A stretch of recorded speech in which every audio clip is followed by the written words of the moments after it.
It was a Romany gypsy lady that used to come to our house sometimes, and she was a traveller, so she'd just call by sometimes when she was in the area. And I can remember multiple times sitting with this lady. I can't remember her name, but she must have been in her 60s or 70s, maybe even older when I was a little kid. And she used to tell me things, um, and tell me that things are real, and that the little people are real, and that, again, always to remember that if I can see them, the chances are they can Mm. see me, and they'll know that I can see them. And Yeah. to be respectful in nature. And but there wasn't too much other talk about it because people didn't No. really know much then.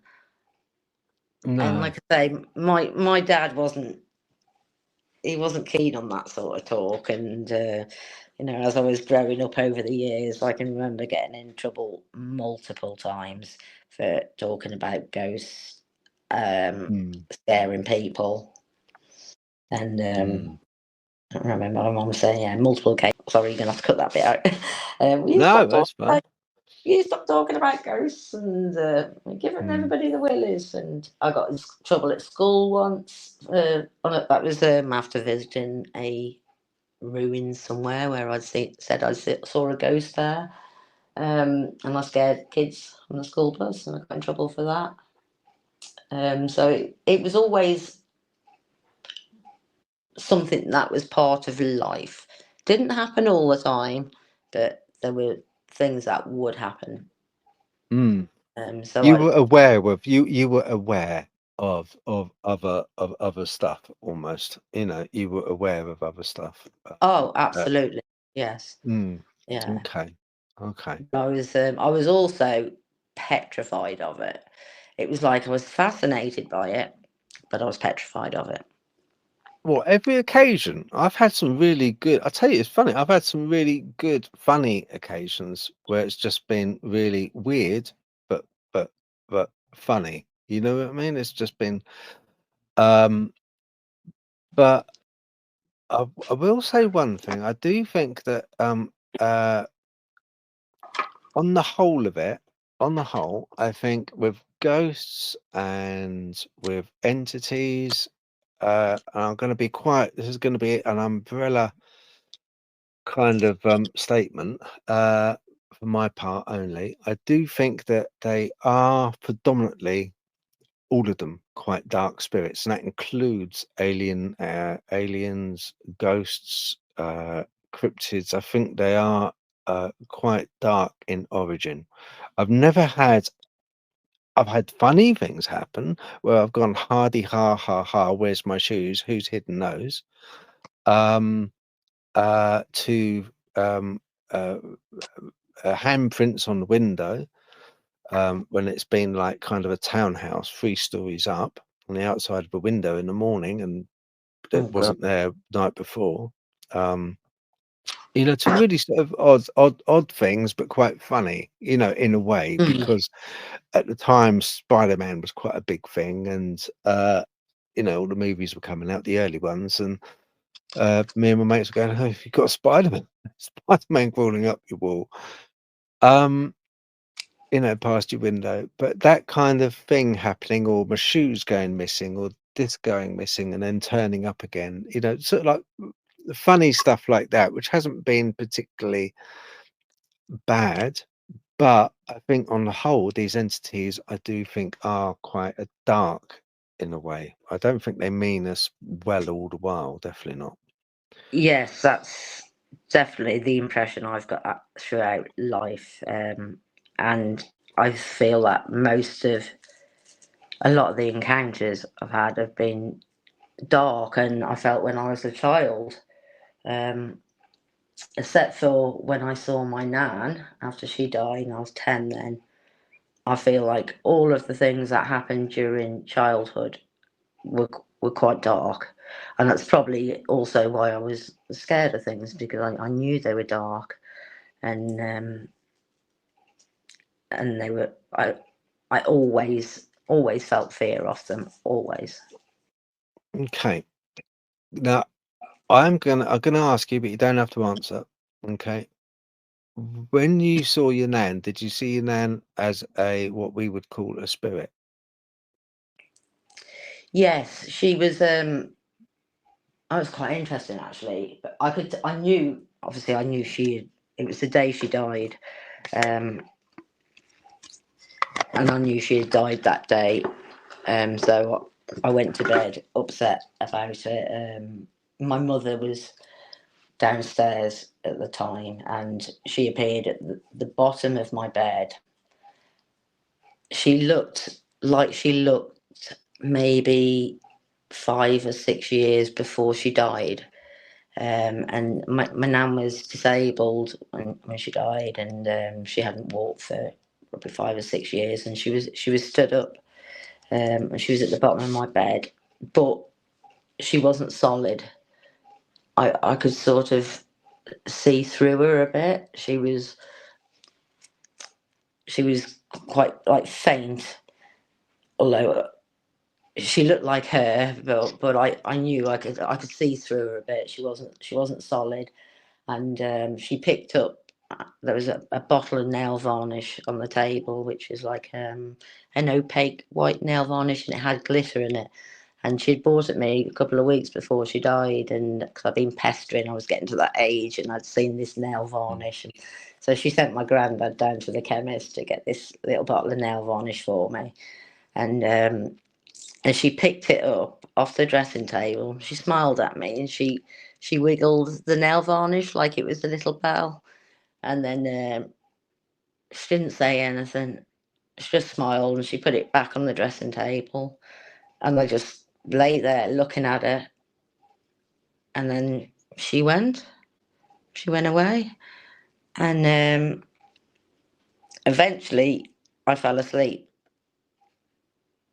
and I, Yeah. I slept. I slept well, and I must have gone to sleep quite early that night because normally I would stay awake.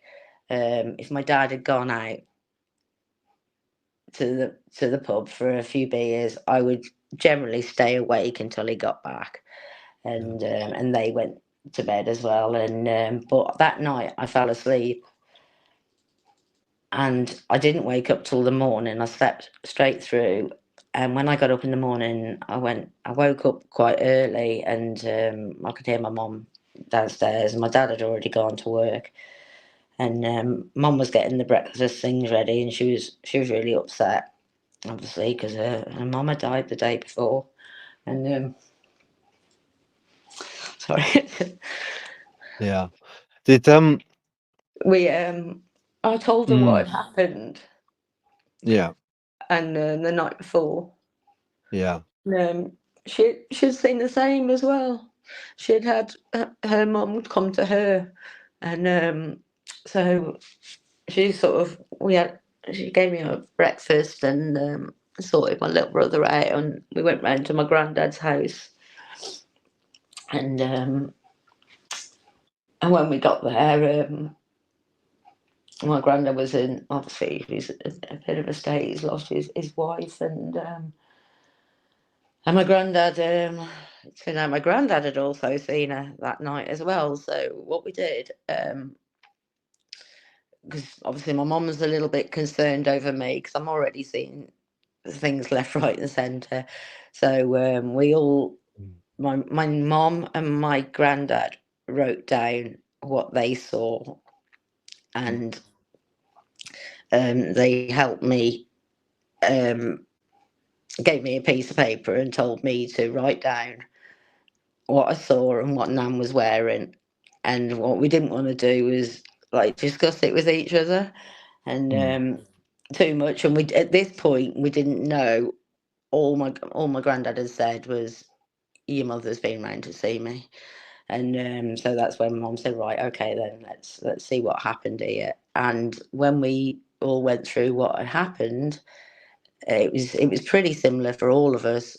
Um, she didn't say anything to any of us, but the strange thing is she was wearing the exact same outfit for all of us, and it was Okay. that an outfit that was hanging up in her wardrobe, and I went to her wardrobe and I got the outfit out that she was wearing, and we'd all described the same outfit, which was a navy blue suit that had what like cream off-white pipe trimming round it, and it was it was a skirt suit, and she had a cream blouse on underneath with this navy suit with cream piping on it, sort of like 60s fashion, 70s Yeah. fashion.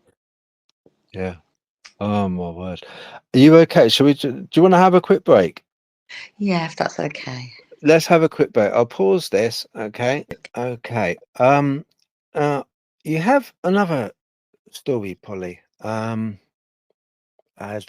you did mention about briefly with us.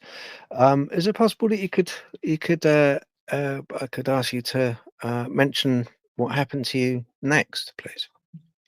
Okay, so what started happening, I suppose, as I started getting a bit older, so then from the age of 6 upwards. So the first spirit I saw that I can remember seeing that I know was a spirit was I was 6 at the time, and that was in a hospital.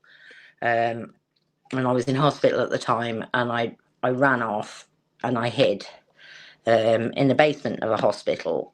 And when I was down this basement, and I was hid by a radiator, sort of like crouched down on the floor by a radiator, and a lady come walking around the corner, and she was, I wasn't sure if she was a nurse or a nun, because she was dressed a bit like both, but she didn't have a long sort of habit on or a long dress on. It was just sort of like halfway down her calves, but she had like almost like a big nurse, like nun headdress on. But she looked solid, but she looked pale. But when she walked past me, she didn't even look at me. And so I knew then that that was a spirit. And then after I got out of hospital, I started having dreams, sometimes that would come true. Just little things. It might be something that's going to happen the next day, or a dog I was going to meet when I was out with my mom. Just simple things. And then over the years, these dreams started to bother me more when I had them, and I started to be able to tell the difference between when something was just a dream or when something was going to happen. And there was two things that happened probably within a year of each other, and I remember at the time being feeling really, I was having these dreams really strong then, and they were both like really quite significant, and they were the first time that I remember that the things that happen to me and the things that I encounter can also sometimes be good, because I always felt like it was dark, it was scary, and it was sinister, except for the seeing my nan when I was 10. So at this point, I probably would have been about 11, 12, and I'd had a dream the night before that I knew, it was only very brief dream, but I knew it was significant. And the following day, I went out with my friends, and my two best friends, the one lived directly opposite to me, and the other one lived two doors away. And we all went off for a walk. I can't remember where we were going at the time, but we started walking down the road or the lane where this dream happened. And as I was walking down there, it, it jogged my memory. So I started telling them about the dream. And we used to discuss things like that all the time. So it was quite normal for us, and it was quite normal for me to bring up spooky things or dreams that I thought were going to come true. And as we were approaching the end of the road where it meets a T junction, and there was a pub there on the corner, And I told them what was going to happen. I said, in my dream, I said, what happens as we're approaching this pub? There's a coach full of tourists that come. It comes along the main road and it turns in to the road, the lane that we're walking down. And it's a blue coach and it's a Britannia coach, which is the name of this coach firm. And there's old people sitting on this coach like they're on a day trip. But the guy who's driving it, he's got dark hair, quite wavy hair, like dark sunglasses on, like Ray-Ban sunglasses, nice sunglasses. He's very tanned, nice looking guy in his 40s, really white teeth. He's got his his shirt sleeves. I can't remember if they were rolled up or it was a short sleeve shirt, but you can see his arms down, and he was wearing a watch. Um, and he's as he comes round the corner in my dream, he looks at us and he starts smiling, and he's just smiling at us, but he overshoots the corner, so the front of the bus goes out onto the footpath, and it misses the pub by about 6 inches. So in my dream, I wake up at that because he's going to hit us because we're on the footpath and there's nowhere for us to go. So as we're approaching it, I'm telling them about the dream, and just as we get level with the building, the first part of the building that we walk past is the toilets. So the outside wall of the toilets, and then it's sort of the lounge and the bar, and the pub goes to the corner. And as just as we're approaching and level with the toilets of the building, the a blue Britannia bus comes round the corner. And my one friend says, "Oh, here we are. Let's have a look at this sexy bus driver then." Sort of like jesting and joking around. She's a real character, Mm. and still is. And we all just stopped in our tracks because we were all quite stunned because I'd literally just said what's going to happen, and this coach comes round the corner, and we look at the driver. And the first thing I remember seeing is I looked at the the two seats in the front, like the first two passenger seats, and there's two ladies sat on there with sort of like grey hair, sort of sort of what I referred to like bingo bunnies back then, day trippers. And I looked at the driver, and he was exactly how I seen him in my dreams, and he was chewing gum as well. That was another thing. He was chewing gum, and he was smiling at us, and we didn't carry on walking. We just stood because we were in shock. Mm. And Yeah. the driver overshot the road, and the bus skimmed the building by about 6 inches. It was just Oh, exactly wow. how it was in my dream. And I can remember feeling, wow, Mm. wow, now Yeah. I know. I've got confirmation. I have just told my two friends what's going to happen, and it's happened. And I can remember at that point feeling that, okay, this is quite exciting, and this was Mm. nice because this helped us. This just saved us. We could have got hit by that bus then, and Yeah. it Yeah. was. I felt honoured, and that was the first time I can remember feeling that instead of it being horrible and a curse, that it was something nice. Yeah. Mm. Strange, isn't it? How these prophetic dreams, they kind of, they do shape our lives. They kind of mirror our life, don't they? Mm, It's it's absolutely. You must have been absolutely, because it's playing out like a old movie that you've seen before. yeah, yeah. But it was vivid colour, and it was real. It was just, it was so detailed, just short. but so detailed. And I was really, really gobsmacked by it. And I was also quite excited by it.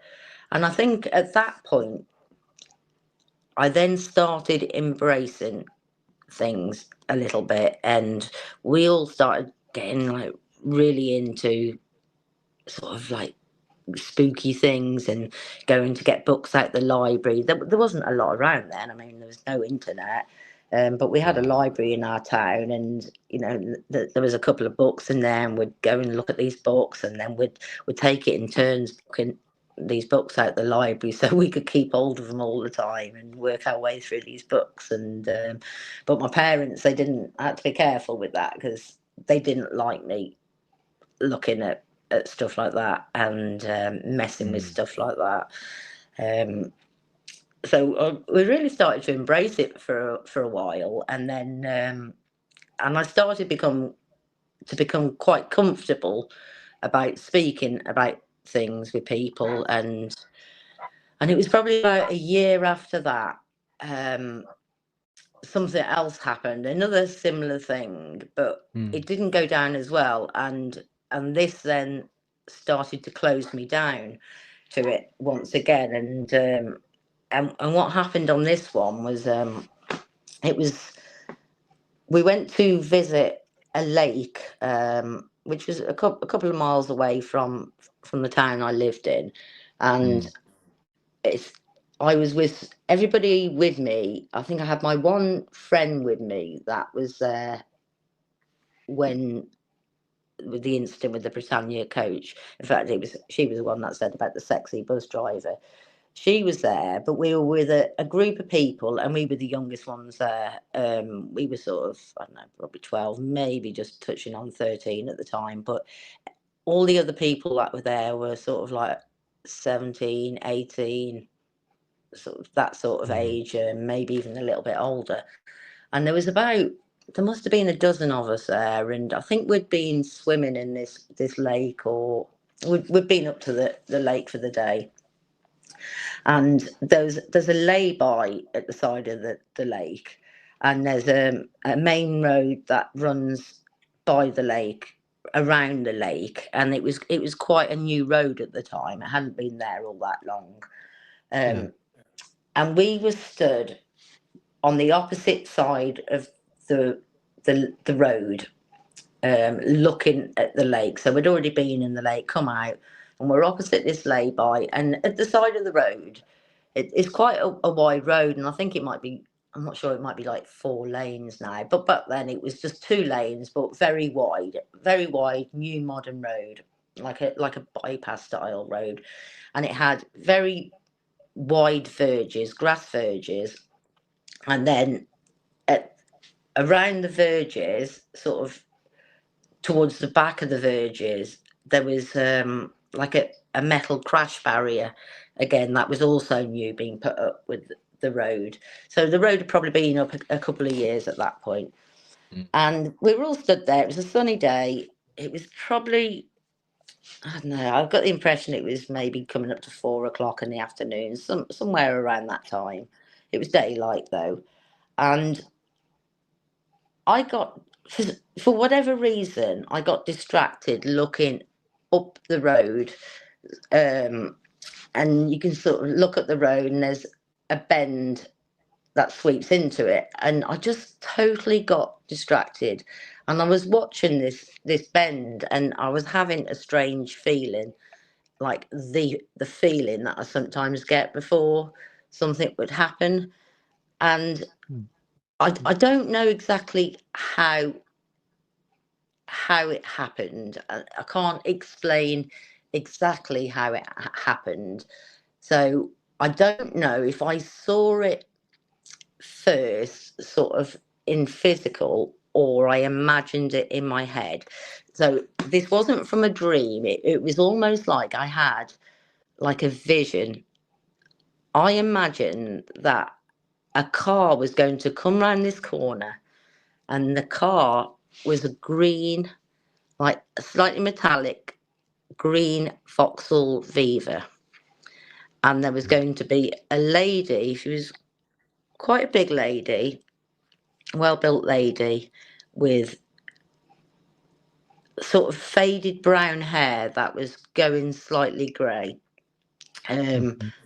Sort of like, again, bit curly-ish, not really short, but not long.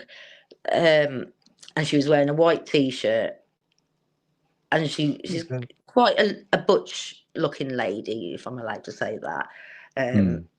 But I stood and I watched this sort of vision in my mind, and as she's coming towards us, so it's probably about maybe 200 meters away from the corner, 200 or 300 meters, where she comes around the corner, and Yeah. she comes around the corner, and as she goes round the bend, and as she's approaching us, in my vision, she falls asleep at the wheel, and a car comes up the curb and it crashes into the barrier where we're all stood. There's a group of us, a dozen of us or so, and she crashes into us, and that's this feeling I had, like this vision thing, and I can remember feeling quite nervous, but I felt like it was going to happen,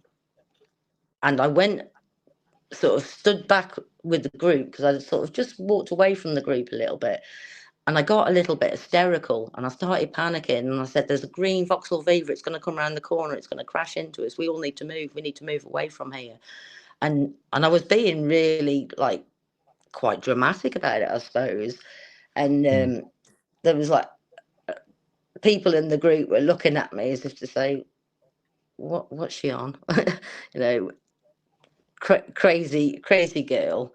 But at that, a green Vauxhall Viva came round the corner, and I started to panic, and I was like, move out the way, move out the way, and going completely overboard and trying to hush people out the way. And the lady, as she got closer, I could see that she looked like the lady I saw, that I imagined going to be driving this car. Now, I've never seen this woman before.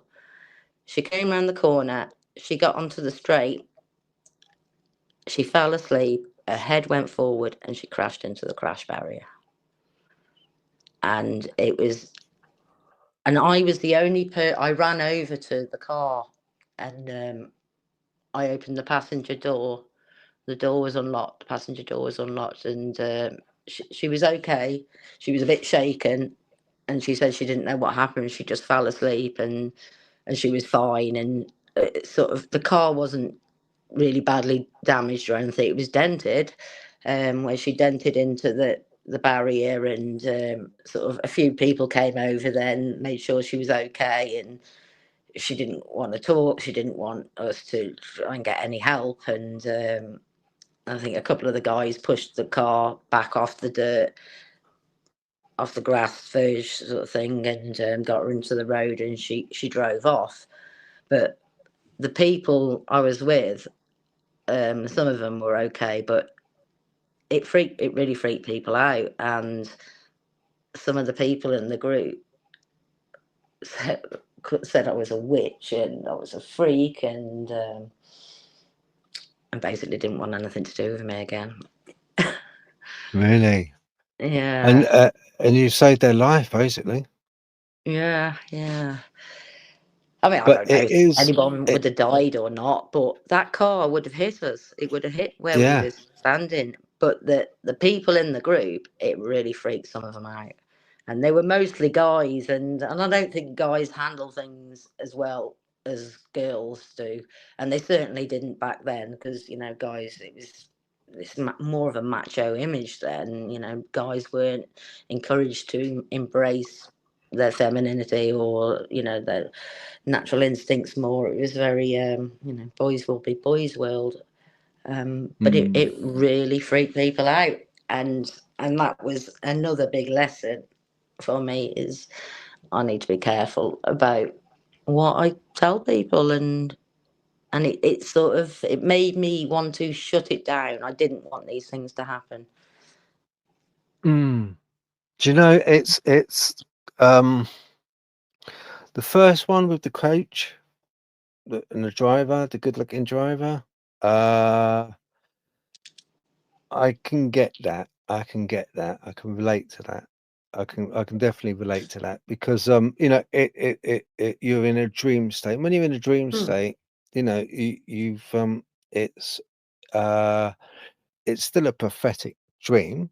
It's still a dream of a portent to the future. But in the dream state, your mind is kind of oblivious. The conscious mind's oblivious to what is actually going on around you.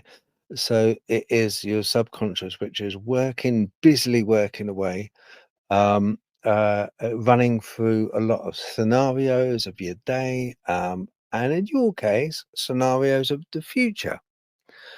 Yeah. So I can get that. I can relate to that quite a lot. That I can relate to. But the one I find extremely fascinating is that one with the Vauxhall Viva, Yeah. and the woman going into the crash barrier. And the reason why is because that was you saw that when you were awake. You saw that when you had um, stimulation from being outside. You had stimulation from the trees, the air, the sunlight. You had stimulation from being with friends. You Yeah. had you had all of that going on, and yet you still had a vision of what was about to happen. And that is striking, absolutely striking. Do you know how rare that is to hear that? Very, No, very I rare. don't. I don't Very really. rare. Uh, That is so it rare. That is so it was the rare. first time that I I knew for sure, because always when I was a kid, sometimes I wouldn't know when I had, I call it the knowing. I still call it the knowing now because I haven't really got a name for it, because it can come in different forms. It's not always the same. It's not like I always dream it, or it's always a vision, or it's a thought. It would be, the knowing would be random how it came to me.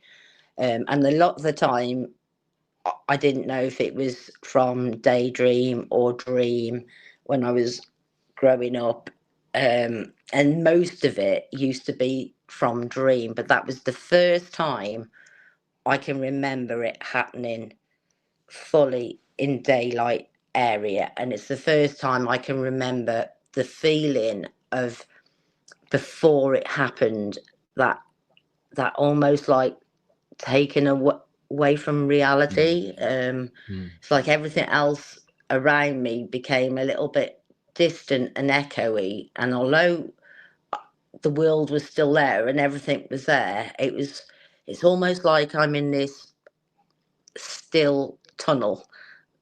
That's it was the pressure thing was there. That's how I knew something was coming. But it was different this time. It wasn't fear or dread, but it was, I couldn't take my attention off it, and I knew I had to look and watch, but I didn't know what was going to happen, and that I'd never had that happen before, and it. Oh, I felt very out of control of it, mm, and I didn't understand it. I didn't understand if I was just seeing it in my mind, or I could actually see it through my eyes what happened beforehand, and I still don't know, because it was all so clear. I don't know if it was in my mind's eye, or I saw it happen first and then it replayed. And I've had things like that every time. Things like that have happened since. It's always been the same. It's like I don't know if I physically see it beforehand, or if just my mind's eye of it is so mm, strong and real. I don't know which one it is, but mm. Can I ask you it's something? When you had this, just let's take that one for instance. W- When you saw the woman and when you saw the car, was there any time in that uh, I don't know what to call it really, like you do, vision, I suppose. Was there any point in that vision where um, your perspective was of the lady driver, or was your perspective always where you were standing at the time, looking across the lake, No, it's or me viewing her. Me viewing her. Yeah, it's from where I am. So I didn't see us from her perspective at all. I didn't feel like I okay, was inside the vehicle with her at any point. Um, mm, it okay, was like I stood away from the group and I viewed it, and I wasn't far from them, probably only about 12 foot away from them. mm, Um, and I viewed her from that spot, her coming down, and then her falling asleep, probably about 30, 40 foot maybe before she goes up the curb and crashes into the barrier. And I was stood, yeah, I was stood where I was, so I wasn't in the group when it hit. It's like I viewed it all just from where I was standing in real time and space. okay. Um, you know, when you had that vision, was it in? Was the was it played out in real time in your vision as it was when you actually saw it happen? Was the time? Did it seem that it played No, out in your head the real time? Or was it it was speeded up? it was slightly slower. It was more in. I can't really. I couldn't tell you for sure, sort of, what percentage time frame it felt like, but it was slower. It was maybe half the speed, quarter of the speed. It was it when it played out when I was watching it. it the whole thing, yeah, it seemed very slower. I could see the detail. I could see her. It was, yeah, it was slower than it actually happening. And I mean, when it happened for real, it still probably took, I don't know, maybe 10 seconds, or whatever it took.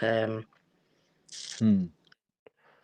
I do you But know, it was, Polly? yeah, slower. Polly, I uh have. If you listen to my stuff, I have dreams. You know, I wake up and I have to write stuff down, and I write kind of stuff down. I look at it and I can't make the head nor tail of it a lot of times. I I I also now I say this for a point, and that is I also am able to um the other night I had a dream where I was with someone else and we had to close this mine up. So it was like basically a very narrow aperture. It was all the roof from the floor was supported by these wooden posts, and we could see in the dark beyond, if you like, in the mine. We could see all these uh, angry humans, but they were like kind of naked and they were angry and trying to get through this little gap, thin, narrow gap. And my friend gave me a hammer and says, "Look, hit it, hit the posts, close it up," and I did. And the thing is that what I'm getting at is when I woke up in the morning, I had uh, an awful pain in my hand. I've still got it in my wrist and arm. Um, where it closed up and the roof came down, but it came down on my arm and my wrist, and it hurt. It woke me up, and as it woke me up, I looked. What I'm asking you is, bearing that in mind, that a lot of people have it where they kind of like their dreams can be manipulated into real life, sort of thing. Did you ever have the impression in at any point that you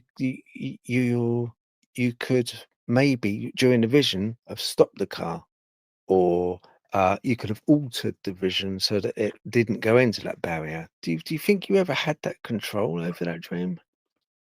It never even crossed my mind.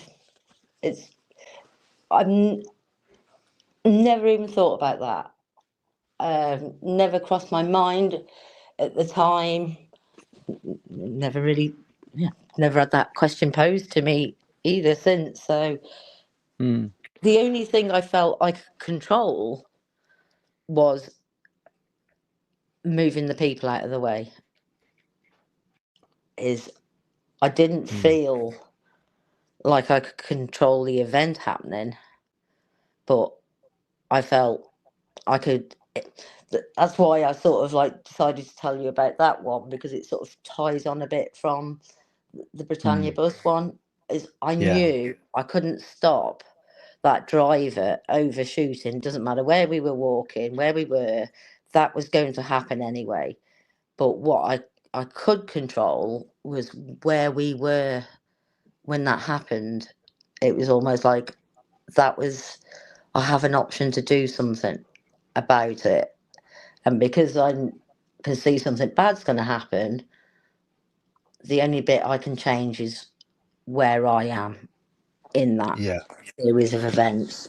Yeah, never felt like I could have done anything. I mean, when actually thinking about it now, the only thing I probably could have done was, I didn't think about it at the time, was start jumping up, waving my arms or something, maybe try and distract her. And the road that she was driving down, I mean, obviously I don't know where she's come from, but the road that she was actually driving on was, probably half a mile in length.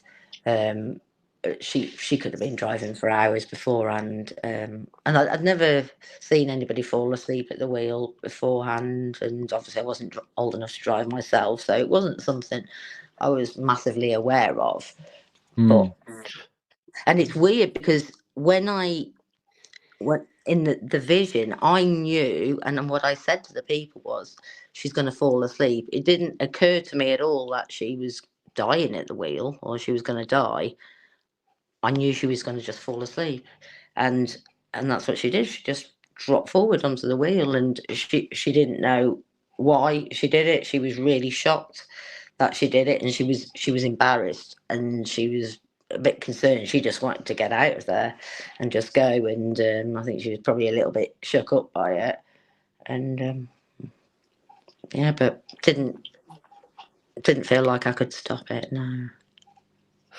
Tell you what, Polly, and this is a real head scratcher in this particular account, and that is, how about that she fell asleep because the whole event was orchestrated by you in your head that played out in real life. Oh, I don't Now, know. how about Not, that for a head scratcher? I'm not saying it is, but I'm saying, what if? I say that for a reason, and the reason that's spooky. That's spooky. I know, but isn't that Matrix styly? That's like kind of, manipulation of reality. Because basically, what you're saying is that you had a glimpse of the future, Yeah. to be what was going to happen, and it was so involving of you and your friends that it came to you. But what if it was the opposite way around? These I've had ghosty interactions where, um to manifest, they've put me to sleep, and people are going to say, well, hang on a minute, Phil, if you were asleep, how do you know there was ghosty manifestation? No, no, no. There was a manifestation.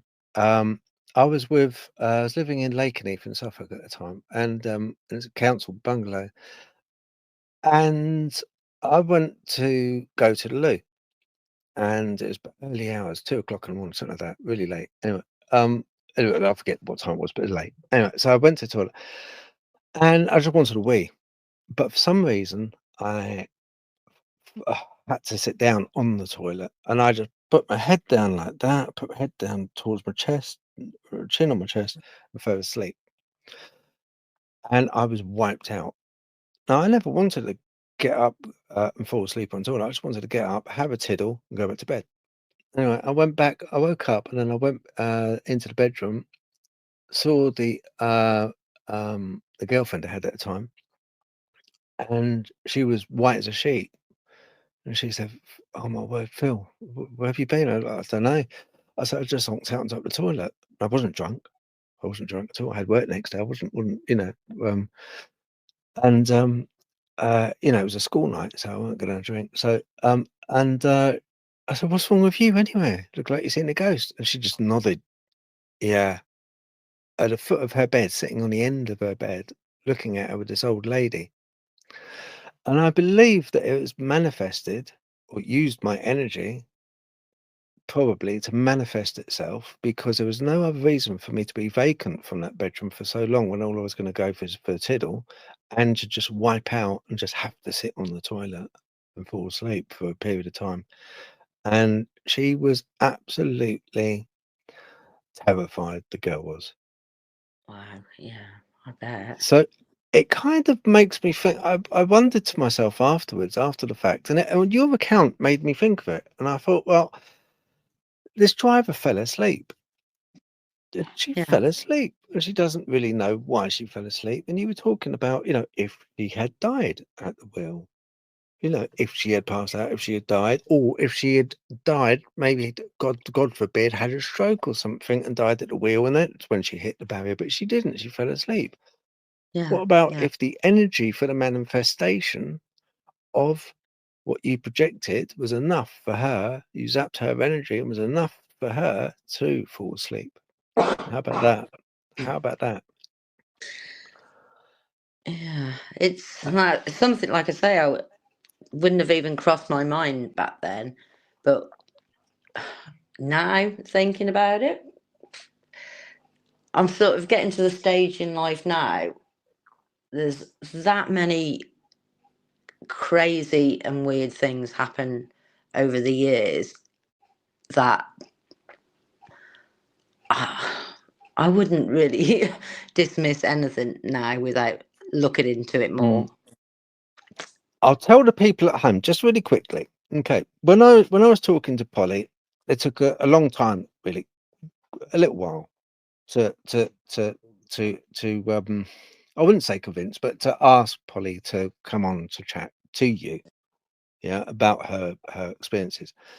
And in me, deep in me, I knew she had more than she was even telling me at the time. I knew she had stuff to tell. I just knew it. There's certain things about people that I just like kind of have a feeling, more of a feeling than anything else. And she turned around to me, and part of the reason why she doesn't want to be seen, and that's fine, doesn't matter.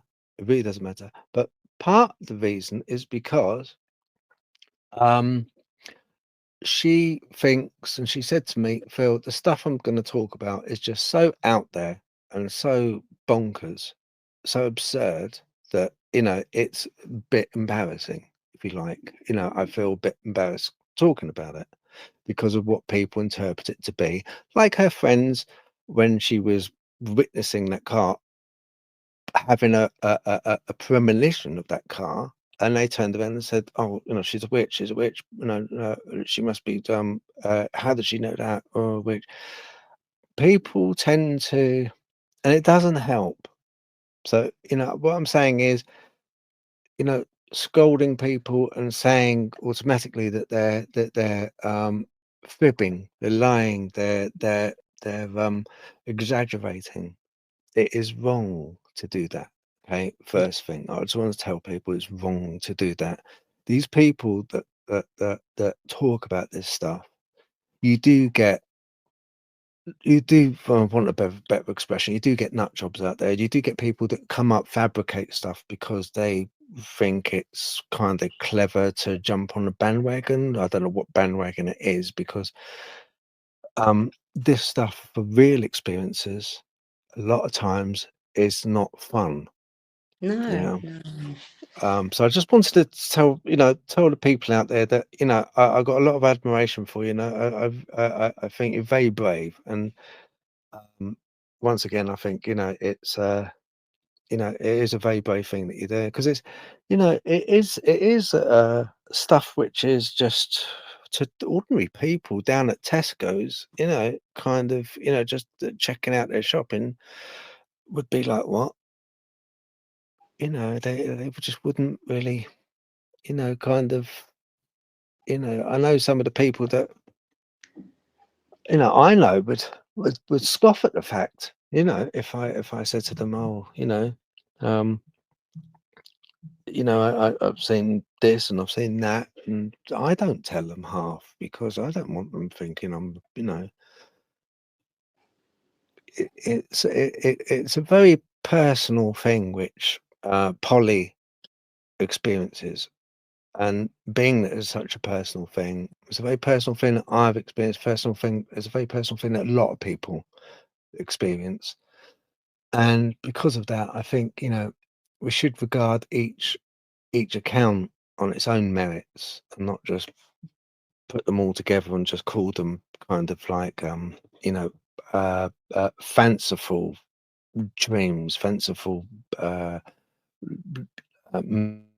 just make believe, you know, because these things do affect people, you know, and it stops them from sharing. It stops them from talking about it, which is very, very important for both the witness and important for people out there that have witnessed stuff that don't quite know how to handle it, maybe.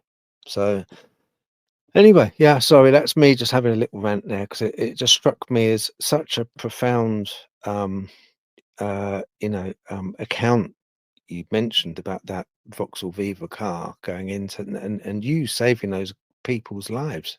You know, it's such a profound account. I just wanted to crash it home to people that, you know, how important it is, you know, that people like yourself are brave enough to come forward and share this stuff. And I appreciate it. Thank you.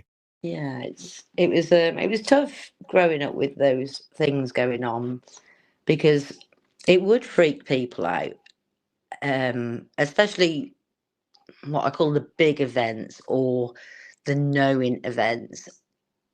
And there were some people that would like really take the Mickey out of me or call me a weirdo. And it's funny actually because I've returned home the last few years into to the hometown that I grew up in, and there's a handful of people here that are still here from when I was a child, and there's quite a few people which I find quite odd actually that after all these years, and I'm in my 50s now, they can remember that when I was younger that I used to have spooky things happening or I used to see ghosts, and so people can remember that about me.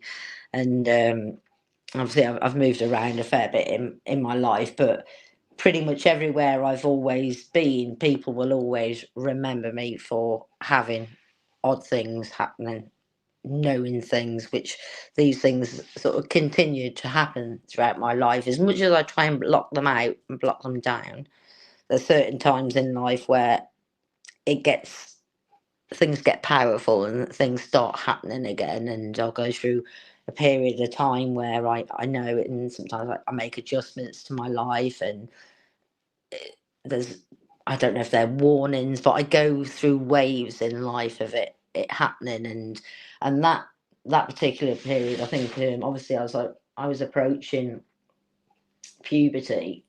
Things were very active then, and I was having lots of bizarre and weird things happening, and but I was also struggling with it because I was getting older and I was mixing with older people and more people that didn't believe in those sort of things. So as I started then venturing into the big wide world, and after I left school and started mixing with people from outside of our town more, I started to realise that not everybody goes through this. Not everybody's towns are as haunted as ours were. And I think the more I became aware, the more I started to keep things to myself and not share because I wanted to be normal. Mm, yeah, Did you find, with your life since then, have you found also that you kind of have a lot of coincidences happen, Yeah, in your yeah, life? yes, yeah, Mm. yeah. Does that take Coincidences, that? incidents, quite unfortunate as well, as in um, silly things would happen to me, or if I'm with somebody, odd events happen, and people say, I only get this crazy shit happen when I'm with you. And it might Yeah, not necessarily be paranormal, but it'll just be odd events. It might be with an animal, or with people, or just odd things, just odd mm, things, but a lot of synchronicities. yeah, Sometimes meeting people um, that you had a very similar experience, and sometimes you meet people in life and you only meet them briefly, but you get quite excited because they've had some similar experiences to you, or you yeah, there's been a couple of times like I've met somebody and it's like before I've known anything about them, I've known that they were born on the same day as me. And that's yeah, happened quite a few times in life, at least 4 or 5 times. I've just had a feeling that this person shares my birthday, and I've asked a couple of times and it's been right, and I don't know how it happens. No control over anything like that, but it's happened. And there has been a few times I have been able to control it, and at a demand for some insight, and it's worked, but only a handful of times, and it's not something I'm comfortable with doing either, because I don't mm, really want it. I didn't never wanted it as a part of my life, and it was always like a bit like a thorn in my side.